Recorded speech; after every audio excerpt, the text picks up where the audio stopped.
Hello dear students, कैसे हैं आप सभी। वेलकम टू अजय विद्या ज्ञान यूट्यूब चैनल। अजय विद्या ज्ञान के इस ऑनलाइन कोचिंग प्लेटफॉर्म पर आप सभी का बहुत बहुत स्वागत है। मैं आपका अपना अजय भैया एक और वीडियो लेकर आया हूं उन बच्चों के लिए जो 13 दिसंबर को नवोदय विद्यालय का पेपर देने वाले हैं। मैथ के मोस्ट इंपॉर्टेंट क्वेश्चन लेकर आया हूं इस वीडियो में। सारे के सारे इंपॉर्टेंट क्वेश्चन रहने वाले हैं। तो अगर आप नवोदय का पेपर देने वाले हो ना 13 दिसंबर को, इस वीडियो को आप देख के जाना। मैं इस वीडियो में वही क्वेश्चन लेकर आया हूं जो हर बार पूछे जा रहे हैं और इस बार 13 दिसंबर वाले पेपर में देखने के लिए मिलेंगे आपको। इस बात की मैं आपको गारंटी दे रहा हूं।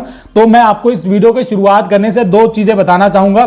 सबसे पहले दो चीजें बताऊंगा। देखो, ये रहने वाला है अंक गणित का पेपर यानी कि मैथ, और मैथ में आप सभी के 20 क्वेश्चन पूछे जाते हैं मैथ्स में यानी कि गणित में। और 20 क्वेश्चन का मतलब है कि आपके 25 नंबर इस वीडियो को देखने के बाद कंप्लीट पूरे हो जाएंगे। तो अगर आप भी 25 में से 25 नंबर पूरे करना चाहते हो ना, तो इस पेपर को देख लेना। ओके, अब दो चीज आपको ध्यान रखनी है। जब आप इस वीडियो को देखोगे, आपका पूरा ध्यान इन क्वेश्चंस की तरफ होना चाहिए और जो मैं बातें बोलूंगा, वो जो समझाने की ट्रिक्स आप सभी को बताऊंगा करवाते हुए, उन चीजों पर आप सभी का पूरा ध्यान होना चाहिए। ठीक है, तो पहले क्वेश्चन की तरफ बढ़ने से पहले आप सबको एक छोटी सी बात बोलूंगा। बच्चों, आप सभी के लिए हम बहुत मेहनत कर रहे हैं, ठीक है, और हमारे चैनल पर हर शाम नवोदय विद्यालय की फ्री लाइव क्लास चल रही है हर शाम 6 बजे। तो आप उसको भी ज्वाइन करते रहना, आपकी तैयारी बेहतर और मजबूत हो जाएगी। पहले क्वेश्चन की तरफ बढ़ेंगे। ये हमारा पहला क्वेश्चन आ चुका है स्क्रीन पर, यहां पर लिखा हुआ आप देखेंगे। ये है क्वेश्चन नंबर पहला। इसको देखते हैं। यहां पर है एक वर्ग ए का क्षेत्रफल 36 वर्ग सेंटीमीटर है। वर्ग ए का परिमाप क्या है? तो यहां पर एक क्या है, वर्ग दे रखा है। तो काइंड ऑफ हम एक तरीके से अगर बनाना चाहूं इस पहले क्वेश्चन को, अगर मैं सॉल्व करना भी चाहूं तो किस तरीके से करोगे? सबसे पहले हम क्या करते हैं, एक वर्ग बना लेते हैं एग्जाम्पल के लिए। और वर्ग का नाम क्या है? वर्ग का नाम है ए। ये बात आपको पता है। और इसका जो क्षेत्रफल है, यानी कि जो हमारा जो क्षेत्रफल है ना, इसका कितना दे रखा है? क्षेत्रफल है 36 वर्ग सेंटीमीटर। ये आपको ध्यान रखना है, वर्ग सेंटीमीटर। मैंने यहां पर इस तरीके से लिख लिया है। ओके, अब यहां पर है इसी का, यानी कि इसका जो परिमाप पूछा है, इसका क्या पूछा है? वर्ग ए का ही क्या पूछा है हमसे? परिमाप पूछा है। तो परिमाप ज्ञात करने के लिए आप कैसे करेंगे, किस तरीके से सॉल्व करेंगे? सबसे पहले जो क्षेत्रफल दे रखा है, हम इससे इसकी एक भुजा ज्ञात करेंगे। तो 36 को हम रूट में ऐसे करके लिख सकते हैं। अब रूट में 36 का मतलब है कि 36 का वर्ग क्या होगा? तो 36 किसका वर्ग होता है? 6 का स्क्वायर होता है। जब आप 6 से 2 बार गुणा करोगे तो 36 आता है। ये बात आपको पता है। तो हमारी जो एक भुजा है वो कितनी है? 36 है। और वर्ग का परिमाप क्या होता है? 4 गुणा भुजा। कितना होता है? 4 गुणा भुजा। अब हमारी भुजा कितनी आई है? भुजा आई हमारी 6 आई है। तो 4 की आप क्या करो, सिंपल 6 से गुणा कर दो, 24। अब ये 24 जो राइट आंसर आएगा वो मीटर में आएगा। ठीक है, ये आपका परिमाप निकल के आ गया पहले क्वेश्चन का। एकदम आसानी से आप राइट आंसर पता कर लोगे।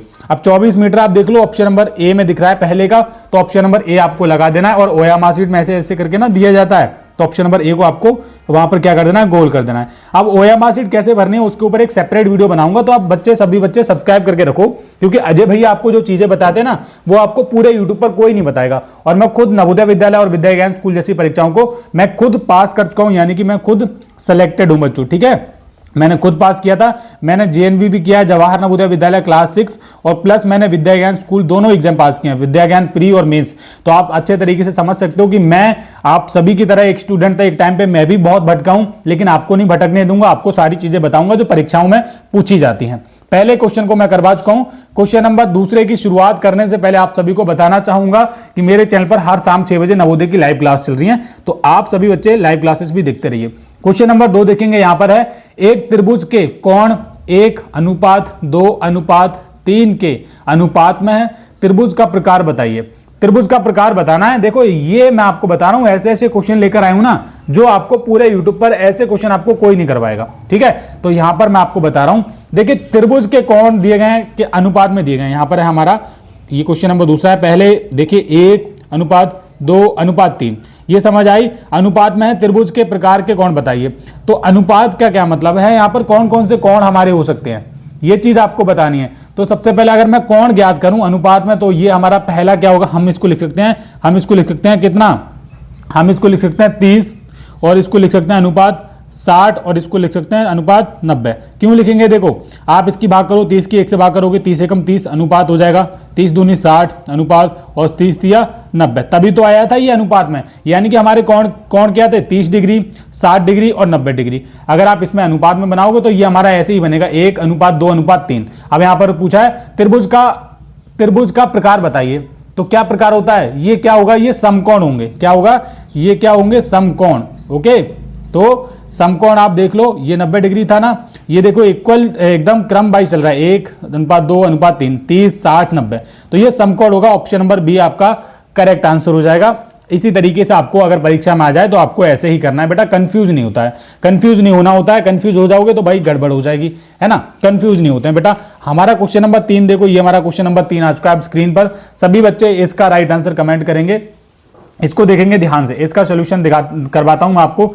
ये देखो, ये हमारा आ चुका है क्वेश्चन नंबर 3, आपको दिख रहा होगा अच्छे तरीके से। इसको देखेंगे फटाक से।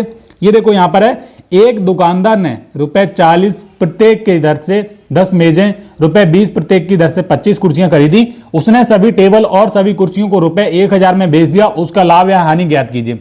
बस केवल लाभ और हानि पूछा है, परसेंट में नहीं पूछा, तो हम आसानी से करेंगे। यानी कि यहां पर एक दुकानदार ₹40 प्रत्येक की दर से 10 मेजें खरीदी। अगर कोई एक मेज खरीद रहा है, अब आप समझो, अगर कोई एक मेज खरीद रहा है तो उसको ₹40 देने पड़ रहे हैं, लेकिन उसने तो 40 मेजें खरीदी हैं, तो 40 मेजें खरीदी हैं, और सॉरी ₹40 प्रत्येक की दर से 10 मेजें खरीदी हैं। यानी कि जो एक मेज का मूल्य है वो ₹40 है। ये बात आपको पता चली। अब उसने 10 खरीदी हैं तो 40 की 10 से गुणा कर लो, आपका कितना आ जाएगा, ₹400 आ जाएगा। यानी कि उसने 10 मेजें जब वो खरीदेगा, 10 मेजों का मूल्य ₹400 आ जाएगा। ये बात आपको समझ आई। उसके बाद देखो, उसने ₹20 प्रत्येक की दर से 25 कुर्सियां खरीदी। यानी कि अगर कोई बच्चा, अगर कोई व्यक्ति एक कुर्सी खरीदेगा तो वो कितने रुपए देगा, ₹20। ये दिख रहा है आपको। लेकिन उसने कितनी खरीदी है, उस इंसान ने 25 खरीदी है, तो 20 की क्या करो, 20 की 25 से गुणा करो, 20 गुणा 25, ये गुणा करोगे तो ये कितना आ जाएगा, ₹500। अब इन्होंने क्या किया, अब बोला गया है कि उसने सभी टेबल और सभी कुर्सियों को ₹1000 में बेच दिया। बहुत बढ़िया किया, यानी कि खरीद के ₹1000 में बेच दिया। अब उसने टोटल खरीदा कितने का था, ये समझो। उसका लाभ और हानि हम उसको बाद में ज्ञात करेंगे। तो ये क्या है हमारा, ये मेजों का मूल्य है। ₹400 के तो मेज हो गए, ₹500 की कुर्सियां उसने खरीदी हैं खुद। अब आप इसको जोड़ोगे तो कितना आ जाएगा, ये आ जाएगा ₹900। ठीक है, ये कितना आ जाएगा, ये आ गया हमारा ₹900। अब ये ₹900 हमारा आ चुका है। अब हमको क्या करना है कि उसने क्या किया, 1000 में बेच दिया। यानी कि ₹1000 में बेच दिया उसने, कितने में बेच दिया, ₹1000 में ज्यादा में बेच दिया। 900 में खरीदा था, तो आप इसको माइनस करोगे, आपको ₹100 का क्या होगा, लाभ होगा। ठीक है, यानी कि उसने दोनों चीजें ₹900 की खरीदी थी और ₹1000 में बेच दी, तो उसका लाभ जो हुआ वो ₹100 हुआ। ये बात आपको समझ आई। बड़े ही आसानी से आप ऐसे क्वेश्चंस को सॉल्व कर सकते हो। बस थोड़ा सा आपको पेशेंस रखनी है और दिमाग लगाना है और आराम से क्वेश्चन को करना है, रिलैक्स होके। ओके, ज्यादा टेंशन नहीं लेनी है। अगला भी क्वेश्चन बिना किसी टेंशन के, बिना किसी हिचक के आप इसको आसानी से सॉल्व करेंगे। ये हमारा क्वेश्चन नंबर 4 है, इसको देखेंगे। यहां पर है, 3 व्यक्तियों की कुल आयु 50 वर्ष है। आयु का अनुपात 1:1:3 है। वर्ष में उनकी आयु कितनी है। तो चलो वर्ष में बतानी है, यानी कि अंकों में बतानी है, नंबर में बतानी है। सबसे पहले 3 व्यक्ति हैं, मान लीजिए ये x है, ये x है और ये x है। 3 व्यक्ति हो गए, तीनों की कुल आयु कितनी है, 50 वर्ष है। यानी कि 3 लोग हैं, उनकी उम्र 50 वर्ष है। आयु का अनुपात, यहां पर एक चीज दे रखी है, आयु का जो अनुपात है ना, 1:1:3 कितना है, 3। ये दिख रहा है आपको, 1:1:3। ये काफी इंपॉर्टेंट है। वर्षों में उनकी आयु पूछी गई तो हम इसको ऑप्शन से करेंगे। सबसे पहले हम देखेंगे ऑप्शन नंबर ए को। क्या ऑप्शन नंबर ए हो सकता है, तो आप लिखेंगे 10:10:40। सबसे पहले हम इसकी क्या करेंगे, भाग करेंगे। किससे भाग करेंगे, 10 से भाग करेंगे। तो 10 एकम 10, 1:10 एकम 10, 1 हो रहा है, और ये 10 चौक 40, यानी कि 1:1:4। ये तो गलत हो जाएगा। जिस ऑप्शन में इस तरीके से आ जाना 1:1:3, वो आपका राइट आंसर हो जाएगा। हम देखते हैं हमारा दूसरा वाला ऑप्शन नंबर बी देखते हैं हम। यहाँ पर है 10:10:30 हम लिखते हैं। देखो 10 से भाग करोगे, 10 एकम 10, अनुपात का निशान है तो वो आप लगाते जाओगे, 10 एकम 10, फिर से 1 आ जाएगा, अनुपात 10 30। तो हमारा देखो ये 1:1:3, 1:1:3, ये हमारा ऑप्शन नंबर बी में आ रहा है, तो बी हमारा करेक्ट हो जाएगा। अब इस चीज को आप श्योर करने के लिए आप क्या कर सकते हो, तीनों का योग कितना था, 50 वर्ष था। अब अगर आप इन तीनों को जोड़कर भी देखोगे ना, देखो 10 + 10 और +30 को जोड़ के देखोगे तो आपका ये 50 वर्ष ही आएगा। ठीक है, तो हमारा ऑप्शन नंबर बी यहां पर करेक्ट आंसर हो जाएगा बेटा। ये बात आपको समझ आई। बड़े ही आसानी से आप कर लोगे इस क्वेश्चन को। ठीक है, सभी बच्चे कर लेंगे। सभी बच्चे अजय भैया के चैनल के साथ पढ़ रहे हैं ना, तो सभी का सिलेक्शन भी हो जाएगा, इस बात में नो डाउट। अच्छा, अगला क्वेश्चन देखते हैं। अगला क्वेश्चन कौन कौन बच्चे समझ पाते हैं, कौन कौन बच्चे कर पाते हैं। बेटा ये सारे के सारे क्वेश्चन इंपॉर्टेंट हैं। क्वेश्चन नंबर 5 देखो, घन का किनारा 5 मीटर है, घन से 25 सेंटीमीटर गुणा 10 सेंटीमीटर गुणा 20 सेंटीमीटर आकार के कितने आयताकार टुकड़े काटे जा सकते हैं। बेटा ये क्वेश्चन काफी इंपॉर्टेंट है और कई बार परीक्षाओं में पूछा गया है, बच्चे फेल हो जाते हैं, बच्चे अच्छे तरीके से नहीं कर पाते हैं। ठीक है, तो एक घन का किनारा 5 मीटर है और ये जो घन है ये सेंटीमीटर में दे रखे हैं। सबसे पहले हम क्या करेंगे, हमको एक चीज पता है कि हमारा जो 1 मीटर जो होता है, 1 मीटर हमारा 100 सेंटीमीटर के बराबर होता है। ये बात सभी बच्चों को पता होनी चाहिए। अब हमारा 5 मीटर दे रखा है घन का किनारा, 5 मीटर का मतलब है हमको 5 की 100 से गुणा करेगी तो हम इसको सेंटीमीटर में तब्दील कर लेंगे, 500 सेंटीमीटर आ जाएगा। ये बात चीज आपको पता चली। अब हमको एक चीज और ज्ञात करनी है, ये जो 500 सेंटीमीटर आया है इसको आपको घन वर्ग सेंटीमीटर में बनाना है, यानी कि हम 500 का क्या करेंगे, घन ज्ञात करेंगे। 500 का ज्ञात करोगे, 5 पंजे 25 हो जाएगा और 6 बार 0, 1 2 3 1 2 3। ठीक है, अब ये हमारा इतना आ चुका है। इसको हम किस तरीके से लिख सकते हैं, हम इसको ऐसे करके 3 मतलब इसको बिना ब्रैकेट के इस तरीके से लिख सकते हैं 25, 25 के बाद 6 0। ये बात आपको समझ आई। जब आप इसका घन करोगे 500 की 3 बार गुणा करोगे तो इतना आएगा। उसके बाद इसको हम घन वर्ग सेंटीमीटर हिंदी में लिखना चाहें तो लिख सकते हो। यहां तक हमारी चीज क्लियर हो चुकी है। अब हमको जो चीजें दे रखे हैं जैसे घन 25 सेंटीमीटर 10 सेंटीमीटर गुणा 20 सेंटीमीटर, ये सारी जो चीजें दे रखी हैं हम इनको लिख सकते हैं एल बराबर कितना दे रखा है 25 सेंटीमीटर, बी बराबर कितना दे रखा है 10 सेंटीमीटर। ये बात आपको समझ आई, जो चीजें हमारी दे रखी हैं वो, और एच बराबर कितना दे रखा है 20 सेंटीमीटर। ये समझ आया आपको, ये सारी चीजें यहां पर हमको दे रखी है। अब हम क्या करेंगे, इन चीजों का भी हमको क्या ज्ञात करना है, क्या ज्ञात करना है। जैसे हमने 500 का घन ज्ञात किया था वैसे हमको इनका भी घन ज्ञात करना है। तो हम इनका घन कैसे ज्ञात करेंगे, हम लिखेंगे यहां पर 25 गुणा 10 गुणा 20। इसको करोगे 25 दाएं, ये कितना हो जाएगा 25 तो 10 की गुणा करोगे 250 हो जाएगा, 250 की 20 से गुणा करोगे कितना जाएगा 25 दूनी 50 और ये 500 हो जाएगा। ठीक है, यानी कि कितना हो जाएगा 5000 हो जाएगा ये। तो हम इसको लिख सकते हैं, जैसे हमने ये 25 के बाद 6 बार 0 लिखा था तो हम भी इसको लिख सकते हैं 5000 उसके बाद 3। ठीक है, ये चीज समझ आई आपको।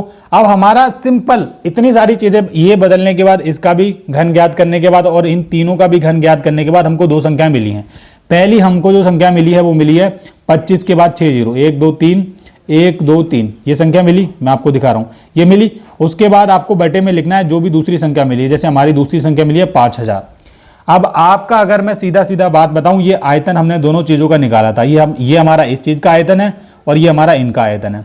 तो अब आयतन और आयतन की आपको भाग करनी है राइट आंसर के लिए। तो हम क्या करेंगे, 3 0 से 3 0 ये वाले कट हो जाएंगे और 5 किससे भाग करोगे, 5 पंजे 25।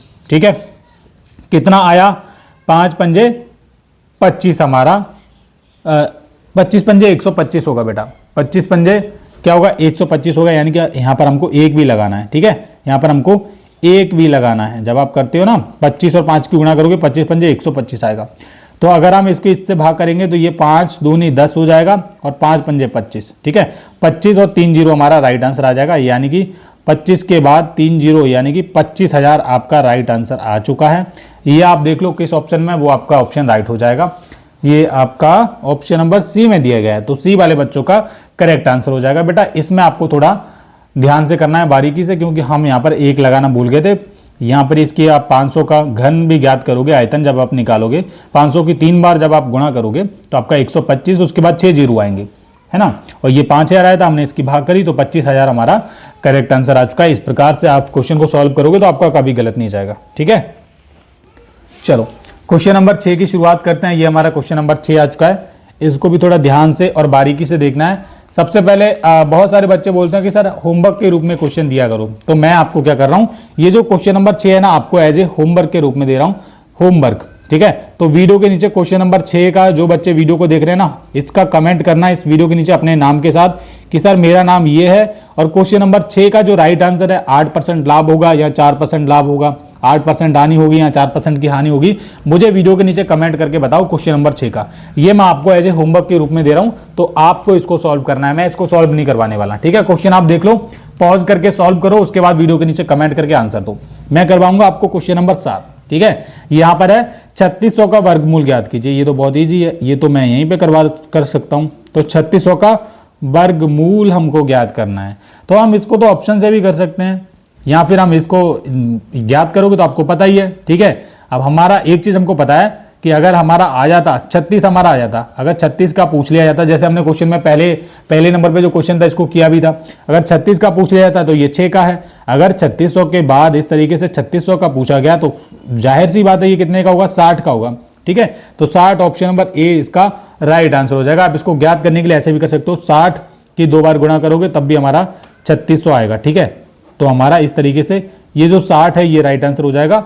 ये ऑप्शन नंबर ए में दिया है, तो ऑप्शन नंबर ए आपका राइट आंसर है।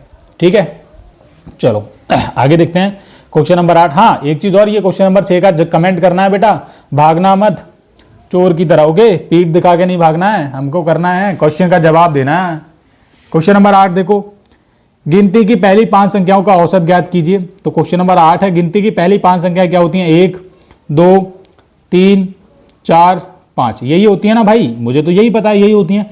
गिनती की पहली 5 संख्याओं का औसत ज्ञात कीजिए। औसत का मतलब क्या है? इनको प्लस करना है और जितनी भी इनकी संख्या है वो आपको बतानी है। तो प्लस करो, टोटल कितनी संख्या है? 5 ही हैं। इनको प्लस करो, 1 और 2 को जोड़ोगे 3, और 3 और 3 6, और 6 और 4 10, और 10 और 5 15। तो हम इसको क्या लिख सकते हैं? 15/5। और इसकी भाग करोगे, ये यानी कि इनका जो औसत निकल के आएगा ये कितना आएगा? 3 आएगा। तो औसत इनका कितना निकल के आएगा? 3 आपका कहां पर है? ऑप्शन नंबर ए में राइट आंसर है 8 का। तो ऑप्शन नंबर ए वाले बच्चों का करेक्ट हो जाएगा, सभी का हो जाएगा। बिल्कुल बढ़िया, कर लोगे, कोई दिक्कत नहीं आने वाली, बिल्कुल नहीं आएगी, क्योंकि अजय भैया आपको समझा रहे हैं बेटा, और अजय भैया जो समझाते हैं वो क्वेश्चन पेपर में फंसता भी जरूर है। अगला क्वेश्चन हमारा, एक स्कूल में 80% छात्र लड़के हैं, यदि लड़कियों की संख्या 240 है तो उस स्कूल में लड़कों की संख्या ज्ञात कीजिए। चलो बहुत बढ़िया क्वेश्चन है। एक स्कूल है, उसमें क्या है? 80% छात्र लड़के हैं, यानी कि हम इतना कह सकते हैं कि अगर उन्होंने एक चीज श्योर करके दे दी, हमारे बॉयज कितने, उसमें बॉयज कितने हैं? 80%, और हमारी गर्ल्स कितनी होंगी, क्योंकि परसेंट हमारा 100 में होता है, तो गर्ल्स होने वाली हमारी 20%। ठीक है, अब हमारी क्या है? यदि लड़कियों की संख्या इन्होंने कितनी दे रखी है? 240 दे रखी है, यानी कि ये जो 20% बराबर है वो 240 के बराबर है, संख्या के बराबर। हमको लड़कों की संख्या पूछी गई, ये जो लड़कों की संख्या है वो कितनी होगी। ठीक है, तो स्कूल में लड़कों की संख्या ज्ञात करो। तो आप क्या करोगे ना, इस क्वेश्चन में आप क्या करो, टोटल हमने जो संख्या मान ली वो हमने कितनी मान ली? x मान ली। टोटल कितनी संख्या मान ली? x। अब x का 80% लड़के हैं, 20% लड़कियां हैं। आप इस क्वेश्चन को कैसे सॉल्व करोगे? आप इस क्वेश्चन को किस तरीके से सॉल्व करोगे, आप मुझे ये बताइए। सबसे पहले इस क्वेश्चन में अगर आप गड़बड़ी करोगे, अगर इस क्वेश्चन में भी अगर आप गड़बड़ी करोगे तो भाई आपकी गलत बात है, फिर तो आपका सिलेक्शन मुश्किल ही लग रहा है मुझे। आप क्या करो, इस क्वेश्चन में आप करो x का 20%। ठीक है, आप कैसे करोगे? देखो, आप लिखोगे हमने टोटल कितना माना? x, और x का जब आप 20% करोगे ना, ये परसेंट हटाओगे, बटे में 100 चला जाता है। ओके, और बराबर में हमारी जो संख्या दे रखी है लड़कियों की वो हमको लिख लेनी है। ये चीज़ हमने लिखी, हम इसकी डायरेक्ट भाग करेंगे, 0 से 0 कट हो जाएगा, और ये क्या होगा? ये हो जाएगा 12 दूनी 24 होता है। अब हमारा बचा, यहाँ पर कुछ नहीं बचा, नीचे 100 बचा है, तो हमारी 100 और गुणा 12 हो जाएगी। ठीक है, यानी कि 1200 जो हैं वो क्या हैं? हमारे टोटल विद्यार्थी हैं, टोटल स्टूडेंट्स हैं। अब उसमें से 1200 में से 20% लड़कियां हैं, 240 लड़कों की संख्या पूछी गई है। मेन बात है कि लड़कों की संख्या पूछी गई है, तो लड़कों की संख्या आप 2 प्रकार से निकाल सकते हो। 1200 में से जो लड़कियों की संख्या थी वो आप माइनस करके, यानी कि 1200 में से जब हम 240 माइनस कर देंगे ना, तो हमारी लड़कों की संख्या निकल के आ जाएगी। तो लड़कों की संख्या कितनी निकल के आ जाएगी? 960। ठीक है, 960 कहाँ पर है? ऑप्शन नंबर ए में है।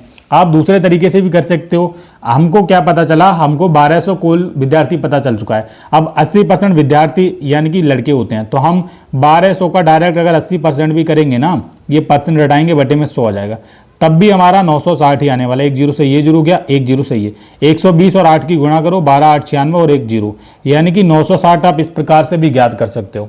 ये चीज आपको समझ आई? ये तो हर एक बच्चा सॉल्व कर लेगा बेटा। ऑप्शन नंबर ए इसका राइट आंसर हो जाएगा। आराम से आप कर लोगे, कोई दिक्कत नहीं आने वाली है किसी बच्चे को। बेहतरीन, बहुत बढ़िया।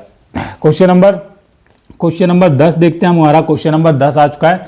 इसको देखेंगे, कह रहे हैं 2 संख्याओं का लासापा 240 है, यानी कि एलसीएम 240 है। मासापा यानी कि HCF 20 है। यदि एक संख्या 80 है तो दूसरी संख्या ज्ञात करो। चलो भाई ज्ञात कर लेते हैं। बहुत ही बढ़िया क्वेश्चन है, बहुत ही आसानी से आप इसको सॉल्व कर लोगे, कोई दिक्कत नहीं आएगी। हमको क्या क्या चीज़ें दे रखी हैं? हमारा सबसे पहले एलसीएम दे रखा है, क्वेश्चन नंबर 10 है, ध्यान से देखना, बार बार नहीं समझाऊंगा मैं आपको। एलसीएम बहुत इजी क्वेश्चन है इसलिए बोल रहा हूँ, बार बार नहीं समझाऊंगा, ठीक है। वरना तो मैं आपको कितनी भी बार समझा सकता हूँ। एलसीएम कितना है हमारा, एलसीएम कितना है बेटा 240 है। और एचसीएफ हमारा कितना है, एचसीएफ हमारा है कितना 20 है, ठीक है। हमारी एक संख्या दे रखी है, एक संख्या हमारी कितनी है, एक संख्या हमको कितनी दे रखी है देख लेता हूं। यदि एक संख्या 80 है तो दूसरी संख्या पूछी गई है, तो दूसरी संख्या कैसे ज्ञात करोगे पता है, ऐसे करके ज्ञात करोगे, मैं आपको बता रहा हूं। आप बस कितना कर लेना, दूसरी संख्या हमने मान ली x और पहली कितनी है, पहली हमको दे रखी है 80, इतना लिख लेना x गुणा 80 और बराबर में एलसीएम गुणा एचसीएफ कर देना। ये फार्मूला होता है, देखो एलसीएम गुणा एचसीएफ ये होता है फार्मूला। बहुत ही इजी, बहुत आसानी से आपका राइट आंसर निकल के आएगा। अब हम इसको लिख सकते हैं, देखो x गुणा 80 हम ऐसे रहने देंगे, एलसीएम 240 है, एचसीएफ कितना है 20, हम ऐसे करके कर सकते हैं। अब x गुणा 80 हम इसको लिखेंगे, इसकी और इसकी गुणा करोगे ना 20 और 240 की, तब आपको समझ आएगा कि इसका राइट आंसर क्या आएगा। 2 चौके 8 और 2 दूनी 4, यानी कि ये 4800 आया 240 और 20 की गुणा करने पर। अब हमको क्या करना है, ये जो 80 है ना इसकी भाग हो जाएगी, तो हम 4800 की 80 से भाग करते हैं, ये बात आपको पता होगी, ठीक है। क्या करेंगे 80 से भाग करेंगे, 1 0 से 0 और 8 छिका 48, यानी कि x का जो मान आया वो 60 आया है। जब आप इसको सॉल्व करोगे तो x का जो मान आएगा वो कितना आएगा 60। तो दूसरी संख्या हमारी क्या हो जाएगी, ऑप्शन नंबर सी हो जाएगा 60, ठीक है। समझ आया, ये देख लो पूरा आंसर आपके सामने मैंने लिख दिया है, बहुत आसानी से आप कर सकते हो। एक एक क्वेश्चन आपको आसानी से समझा रहा हूँ और ये नवोदय की परीक्षा में पक्का आते हैं बेटा, तो आपको इनमें ज़्यादा गड़बड़ी नहीं करनी है, आपको ध्यान से समझना है, ओके। अच्छा, अगला क्वेश्चन मैं आपको समझाऊंगा, यहीं पे रफ कार्य करने के लिए हमारा जो स्थान दिया गया यहीं पे करवाऊंगा। क्वेश्चन नंबर 11, इसको देखेंगे, यहाँ पर है 0.5 प्लस 0.56 प्लस 0.567 बराबर पूछा है, तो इसमें तो आपको प्लस करनी है जीरो। देखो जिनको दशमलव वाली प्लस करनी आती होगी उनको ध्यान में रखना है 0.5 पॉइंट के नीचे पॉइंट होना चाहिए। 0.5 मैंने पहला लिख लिया, फिर 0 पॉइंट कितना है, 0 पॉइंट है 56, कितना है 0.56, ये बात समझ आई, 0.56 हो गया। उसके बाद कितना है 0.567, 5 6 7। अब इनको क्या करना है, हमको प्लस करना है, तो आपका राइट आंसर निकल के आएगा। देखो 7 और 6 और 6 12 हो गया, हासिल 1 5 15 और 1 16 हो जाएगा और हासिल 1 चला जाएगा यहाँ पर 1.627। 1.627 ऑप्शन नंबर ए आपका करेक्ट आंसर हो जाएगा। बेटा ये तो बहुत इजी क्वेश्चन था, इसमें तो आपको प्लस ही करनी थी बस। तो ये थे कुछ इंपॉर्टेंट क्वेश्चंस, अगली वीडियो में अगले इंपॉर्टेंट क्वेश्चंस करवाऊंगा। तब तक के लिए बस इतना ही। बस बच्चों आपसे एक रिक्वेस्ट है, गुजारिश है, अगर आप नवोदय में सच में सिलेक्शन लेना चाहते हो तो मेरे चैनल पर हर शाम 6 बजे नवोदय की लाइव क्लास चल रही है एकदम फ्री में, जहां पर आप पढ़ सकते हो। उसमें क्या होता है कि हम एक नया मॉडल पेपर सॉल्व करवाते हैं डेली। क्या करवाते हैं, जो बच्चे हमारे साथ जुड़ते हैं ना 6 बजे, उनकी तैयारी बेहतर और मजबूत हो जाएगी और उनका सिलेक्शन नवोदय विद्यालय में 100% श्योर होने वाला है, क्योंकि हम वही चीज़ें 6 बजे वाली क्लास में पढ़ाते हैं जो एग्जाम से रिलेटेड इंपॉर्टेंट होती हैं और हर बार नवोदय विद्यालय के पेपर में पूछी जा रही हैं। तो आप क्या करो, ये 6 बजे वाली क्लास देखने के लिए बस चैनल को सब्सक्राइब कर लो और 6 बजे लाइव वाले सेक्शन पर आकर ना उस क्लास को आप अटेंड कर सकते हो। Thank you.